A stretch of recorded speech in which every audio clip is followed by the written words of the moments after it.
தஞ்சாவூர் மாவட்டம் பட்டுக்கோட்டை வட்டம் பேராவூரணி தாலுக்கா ஒண்டைக்காட்டில் இருக்கும். பட்டேத்த ஐயனார், காளியம்மன், பெரிய கருப்பு, பட்டவர், பெரிய கருப்பு, சின்ன கருப்பு, அகரவரத்தர், தூண்டி கருப்பர், ஆகாச கருப்பர், முன்னோடியான், காளியம்மன், முனீஸ்வரர். இது எங்களுக்கு தெரியாது.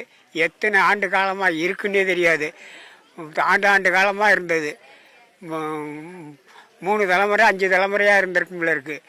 இதுக்கு பிறகு இதை எடுத்து கொஞ்சம் கொஞ்சமாக செலுத்தி முதல்ல ஒரு கும்பாபிஷேகம் பண்ணோம். மறுபடியும் இப்போ இந்த கும்பாபிஷேகம் ஆரம்பிச்சிருக்கோம். எல்லாருக்கும் வணக்கம். இது தஞ்சாவூர் மாவட்டம் பேராவூரணி தாலுக்கா காலாம் பஞ்சாயத்துக்கு உட்பட்டது கொன்றைக்காடு கிராமம். இந்த பட்டேத்த ஐயனார் கோயில் இதனுடைய 6 கரைக்காரர்கள் இருக்கிறாங்க. இதில் கொன்றைக்காடு, கள்ளங்காடு, காலகம், ஆயங்குடி, தென்னங்குடி, கீழக்காடு, மேல மணக்காடு, இன்னும் நிறையா ஊர்களில் சேர்ந்தவங்க இதில் சம்மந்தப்பட்டிருக்கிறாங்க. இது ஒரு சமூகத்துக்கு உண்டானது தான். இது தலைமுறைகளை பற்றி இதுக்கு முன்னோர்கள் நிறையா சொல்லியிருக்கிறாங்க. நான் அதுக்கடுத்து எங்கள் பாட்டம் பூட்டனுக்கு அப்புறம் எங்கள் அப்பாவுக்கு அப்புறம் நான் பெரிய கருப்பு சாமி ஆடுறேன். இங்கே பட்டேத்த ஐயனாருக்கு பூசாரி தானம் பண்ணுறவங்க, காளி கோயிலுக்கு பூசாரி தானம் பண்ணுறவங்க 2 பூசாரி தானங்கள் இருக்காங்க. அதுக்கடுத்து பரிவார தெய்வங்களான பெரிய கருப்பர், சின்ன கருப்பர், பட்டவர், சன்னாசி, அகோர வீரபத்திரர், தூண்டி கருப்பர், ஆகாச கருப்பு, முன்னடியான், இந்த மற்ற தெய்வங்கள் இங்கே இருக்குது. இதில் விசேஷம் என்னென்னா, இதுக்கு முன்னாடி காட்டு தெய்வமாக இருந்துச்சு. நான் சின்ன வயசுலேருந்து பார்த்தது. என்னுடைய தாத்தார்கள் அழைச்சிட்டு வந்தது காட்டு தெய்வமாக இருந்துச்சு. அப்போ நான் அதுக்கப்புறம் காடுகள்லாம் கொஞ்சம் அழிச்சிட்டு சோலையாக கொஞ்சம் மாறுனுச்சு. அப்புறம் அந்த மரங்களே வச்சு ஓட்டு கொட்டாயில் சாமியை வச்சு வழிபாடு பண்ணிக்கிட்டு இருந்தாங்க. அப்புறம் எல்லோரும் முயற்சி பண்ணி அனைவரும் இந்த ஊர் பிரமுகர்களும் சரி, முக்கியஸ்தர்களும் சரி, எல்லாருமே சேர்ந்து இதுக்கு ஒரு விழா எடுப்போம், ஒரு கோயிலாக கட்டுவோம் அப்படின்னு எல்லாரும் முயற்சி எடுத்தாங்க. அதுவும் நல்லபடியாகவும் அமைஞ்சிச்சு. ஆனால் இதுலேருந்து இந்த கோயிலில் உள்ள வருமானத்துலேருந்து இந்த தெய்வம் எடுத்துக்கல. எல்லாருமே தன்னோட சொந்த உழைப்பில் கட்டினால் மட்டும்தான் இந்த கோயிலை வழிபாடு பண்ணணும்னு எதிர்பார்த்துச்சு. அதே மாதிரி நடந்துச்சு. எல்லாரும் இதுக்கு ஆதரவும் தாருங்க. இந்த கோயிலில் என்ன நீங்கள் வேண்டுறீங்களோ அது அனைத்தையும் இது பூர்த்தி பண்ணி தரோம். இது சத்தியம். வேற என்ன கேட்கணும்னு கேளுங்க.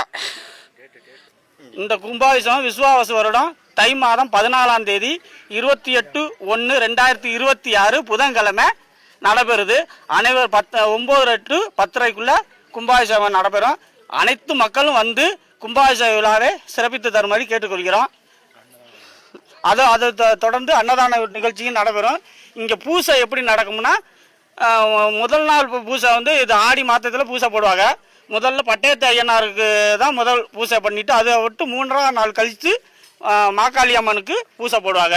பூசை அப்போ எப்படியும் ஒரு 300-400 கிடா வரும். அதே மாதிரி காளி கோயிலுக்கும் பிறந்த மக்கள் முட்டையோட கூடிய கோழியை கொடுப்பாங்க. அதே மாதிரி அன்றைய 3ஆம் நாள் பூசை அப்போ மக்களுக்கு அன்னதானங்கள் எல்லாம் வழங்கப்படும். வேற என்ன, கிட்டத்தட்ட 200 ஆண்டுகளுக்கு முன்னால் இருந்து இந்த கோயில் நடைபெற்று வருகிறது. முன்னாடி இந்த பகுதி முழுக்க காடுகள். அந்த காட்டுகளில் தான் அந்த தெய்வங்களை வழிபட்டு வந்தாங்க. காட்டுகளை தான் இந்த தெய்வத்தை வழிபட்டு வந்தாங்க. இதில் முக்கியமான பிரச்சனை, முன்னாடி ஆதி காலத்தில் சாமி கும்பிடும் பொழுது பூஜைகள் நடந்த இதில் உள்ள இந்த கோயிலுக்குள் பெண்கள் வரக்கூடாது அப்படிங்கிற ஒரு கட்டுப்பாடு இருந்துச்சு. இங்கே உள்ள உணவுகளையும் பெண்கள் சாப்பிட மாட்டாங்க, ஆண்கள் மட்டும், ஆண்களுக்கே உள்ள விழாவாக இருந்துச்சு.